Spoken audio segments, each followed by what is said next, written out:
for me, assumption mapping is one of the most interesting but challenging steps of responsive feedback. But I think this is where this process can really shine, because I think it's taking this time to really dig deep in a way that sometimes we don't normally do, especially when our program is already underway.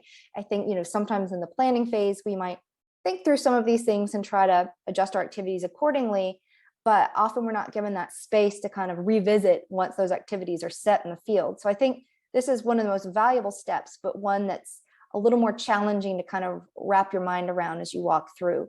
So I think just trying to break steps down. And if you break them down, try to break them down again. Just think through it in as detailed a way as possible. And if you try to put them in order, that might be helpful. First, you have to do this, and then you would have to do this, and then you would have to do this.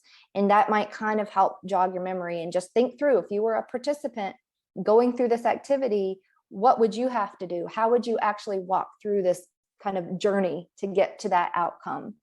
And I think that can just be very valuable to kind of probe and think through those environmental considerations and those things that are going to be specific for your particular program.